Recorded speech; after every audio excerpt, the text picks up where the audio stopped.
பிரியமானவர்களே, நம்முடைய வாழ்வில் 3 காரியம் செய்ய வேண்டும். தீவிரமாக, பொறுமையாக, தாமதமாக இருக்க வேண்டும் என்று வேதம் கூறுகிறது. யாக்கோபு 1:19. என் பிரியமான சகோதரரே, யாவரும் கேட்கிறதற்கு தீவிரமாயும், பேசுகிறதற்கு பொறுமையாயும், கோபிக்கிறதற்கு தாமதமாயும் இருக்க கடவர்கள்.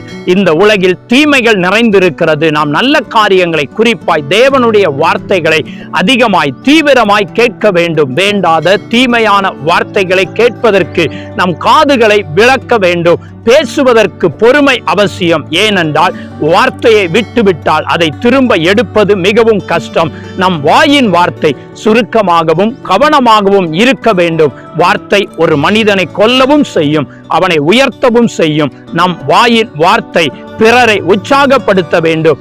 நீங்கள் கோபப்படுகிறவர்களாய் இருப்பீர் என்றால் கோபப்படுவதற்கு தாமதமாய் இருங்கள். கோபக்காரனுக்கு புத்தி மட்டு என்று சொல்வார்கள். இதை செய்து பாருங்கள், உங்கள் வாழ்க்கை சந்தோஷமாய் இருக்கும். இயேசு உங்களை சரியாய் வழிநடத்தி ஆசீர்வதிப்பாராக. ஆமென்.